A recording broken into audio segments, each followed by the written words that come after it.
ఊరెళ్ళాలంటే ముందు రోజు బట్టలు సర్దుతుంటే అర్ధరాత్రి 12 అయితే మాత్రం తప్పకుండా అవ్వాల్సిందే. ఇక పిల్లలు ఇలా ఆటలాడుతూ మళ్ళీ మధ్యలో నేను సర్దుతాను అనేసి ఆల్రెడీ పెట్టుకున్నవన్నీ పీకేస్తా ఉంటారు. ఫస్ట్ ఎన్ని రోజులకనేది ప్లాన్ చేసుకుంటే అండ్ మనం ఎక్కడికెళ్తున్నాము, ఏ అకేషన్ ఉండిద్ది, ఉదయం ఏమేసుకోవాలి, ఇక నైట్ ఏమేసుకోవాలి, ఎన్ని నైట్స్ ఉంటామో ఇవన్నీ ప్లాన్ చేసుకొని దాన్ని బట్టి బట్టలన్నీ తీసి ఫస్ట్ ఒక చోట పెట్టుకుంటే మనకి సర్దడం ఈజీగా ఉండిద్ది. ఒక్కో కబోర్డ్‌లో ఒక్కొక్కళ్ళయి ఉండేసి అవన్నీ ఎప్పటికప్పుడు తీస్తా ఉంటే ఏం పెట్టామో ఏం గుర్తుండదు.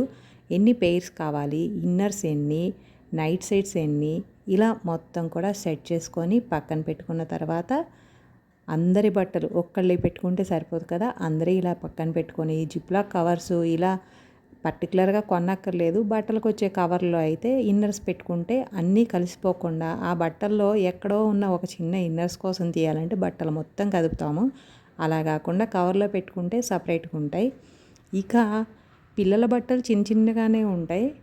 వాళ్ళవి ఐరన్ చేసినా కూడా ఏ సెట్‌కి ఆ సెట్టు పెట్టేసి మనకి నీట్‌గా పెట్టాలంటే కష్టం గానీ చక్కగా ఇలా మడతలు రోల్ చేసేయమంటే అందరికీ చాలా ఈజీగా ఉండిద్ది. పిల్లలు కూడా చేస్తూ ఉంటారు.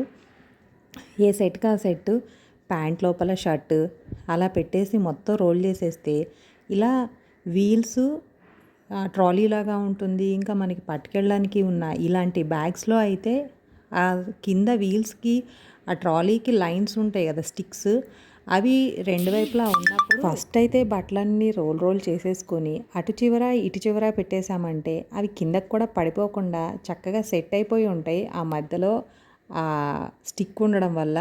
ఇక మళ్ళీ మధ్యలో ఇంకొక లైన్ లాగా ఉండిద్ది.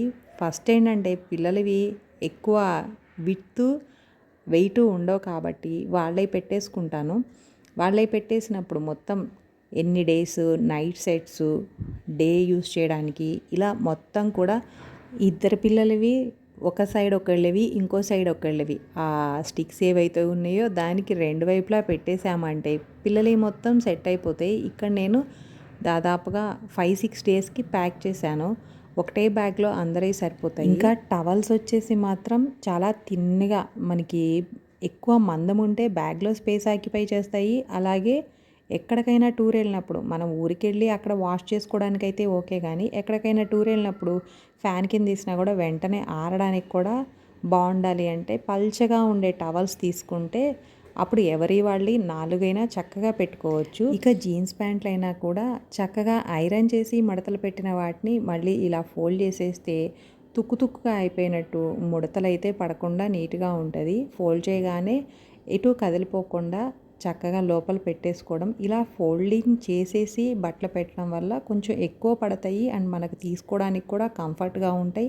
మనం తీసుకునేటప్పుడు ఒకటి మిక్స్ అయిపోయి మొత్తం క్లమ్జీగా అయిపోకుండా ఉంటుంది. ఇక మధ్యలో గ్యాప్ ఉండిద్ది కదా, అందులో కూడా మనం ఐరన్ చేసిన బట్టలు ఫోల్డ్ చేయకుండా అలాంటివి ఫార్మల్ షర్ట్స్ అలాంటివి అయితే పెట్టలేము, కొంచెం తుక్కైపోతాయి.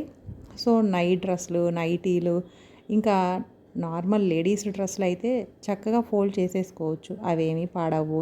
ఇలా ఫోల్డ్ చేసిన తర్వాత ఫార్మల్ షర్ట్స్ ఇంకా ఆల్రెడీ జిప్లాక్ కవర్లో పెట్టుకున్న ఇన్నర్సు ఇంకేదైనా ఫంక్షను శారీసు అంటే వాటిని మళ్ళీ సపరేట్ కవర్లో పెట్టుకొని పైన పెట్టుకుంటే సరిపోతుంది. అలా కవర్స్లో పెట్టుండడం వల్ల మనకి అది కాదు అవసరం లేదు అన్నప్పుడు అవి ఈజీగా తీయొచ్చు, ఎప్పుడు అవసరమో అప్పుడే వాడుకోవచ్చు. అండ్ ఈ బట్టలన్నీ కూడా మనం కదిలించిన అవసరం లేదు. ఇక ఎక్కడికి వెళ్తున్నా పిల్లలతో కంపల్సరీ ఉండాల్సింది మెడిసిన్సు, లోషన్. మేమైతే కంపల్సరీ బాదం ఆయిల్ తీసుకెళ్ళాలి. ఇంకా లిప్ బామ్ ఎండాకాలమైనా చలికాలమైనా లిప్ బామ్స్ అయితే కంపల్సరీ. అండ్ ఈ విటమిన్ డి ఇవన్నీ కూడా యూస్ చేసే టైము వీక్లీ వన్స్ యూస్ చేయాలి కాబట్టి నేను అవి ఇక పెయిన్ కిల్లరు పిల్లల మెడిసిన్స్ కానీ ఫీవరు కాఫ్ కోల్డ్ సడన్గా ఎప్పుడే వస్తాయో తెలియదు. సో అక్కడ ఏదైనా స్కిన్ ఎలర్జీ ఉన్నా ఆ ర్యాషెస్ ఏమైనా వచ్చినా దానికి క్యాలమిన్ లోషను ఇలా అసలు కంపల్సరీ ఉండాల్సినవి అవైతే ఉంటాయి. అవి ఒక బ్యాగ్ సరిపోతాయి. ఇవి ఎక్స్ట్రాగా ఒక చిన్న బ్యాగ్లో ఇంకా లేడీస్ ఉన్నప్పుడు కంపల్సరీ కోంబు స్టిక్కర్స్ ఈ lip balms, oils, hair bands ఇవన్నీ కంపల్సరీ కదా, అవి ఒక బ్యాగ్లో పెట్టేసి బట్టలు, టవల్స్ అన్నీ పెట్టేసిన తర్వాత దేనికది సపరేట్ పౌచెస్లో ఉన్నాయి కాబట్టి మనకు అవసరమైనప్పుడు లేదంటే బట్టలు తీసుకోవాలన్నా ఈ పౌచులు జస్ట్ బయట పెట్టేసి మనం బట్టలు తీసుకోవచ్చు. అండ్ తర్వాత లాస్ట్లో మళ్ళీ ప్యాక్ చేసుకోవచ్చు. కాబట్టి ఇలా ప్యాక్ చేసుకుంటే సరిపోతుంది. మీకు ఈ వీడియో నచ్చితే తప్పకుండా లైక్ చేయండి, షేర్ చేయండి, ఛానల్ని సబ్స్క్రైబ్ చేయండి. Thanks for watching.